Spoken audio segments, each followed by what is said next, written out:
একটা কিতাব আছে আল্লাহর কাছে, কাতাবা কিতাবান ফাহুয়া ইনদাহু ফাওকাল আরশ, যে কিতাবটা আল্লাহর নিজের কাছে আছে আরশের উপরে। সেখানে আল্লাহ পাক লিখে রেখেছেন, কি লিখেছেন? ইন্না রাহমাতি সাবাকাত গদাবি, প্রতিটা ক্ষেত্রেই আমার রহমত, আমার দয়া, আমার করুণা আমার গজবকে পরাজিত করেছে। মানে আল্লাহ রাব্বুল আলামিনের গজব এর উপরে আল্লাহ পাকের রহমত অবস্থান করছে। জীবনের কোনো ক্ষেত্রে হতাশ হওয়ার কোনো সুযোগ নেই। আজকে পারিবারিক ভাঙন বলেন, ব্যক্তি পর্যায়ের আত্মিক ধ্বংসই বলেন, সমাজের বিপর্যয় বলেন, যাই বলেন, পিছনে একটা বড় কারণ আছে। সেটা হলো আল্লাহ থেকে দূরে থাকা মানুষ, আল্লাহ থেকে হতাশ হয়ে যাওয়া।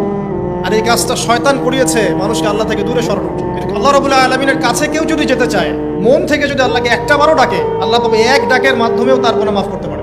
আমাদেরকে আল্লাহ রাব্বুল আলামিন তার রহমত থেকে নিরাশ হতে বারণ করছেন। যে যত পাপ করেছে জীবনে, যদি একটা বার কেউ যদি আল্লাহ পাককে মন থেকে ডাকে, চোখ দিয়ে ঝরঝর করে পানি পড়ে, আল্লাহ পাককে বলে, সিজদায় গিয়ে পড়ে আল্লাহকে বলে রব্বিক ফিরলি, আল্লাহ আমাকে মাফ করুন, তার মনের মধ্যে যদি সততা থাকে, মন থেকে যদি সেই কথাটা বলে থাকে, আল্লাহ পাক শুধু তাকে ক্ষমাই করবেন না, তার সমস্ত গুনাহগুলোকে আল্লাহ নেকি দিয়ে পরিবর্তন করবেন।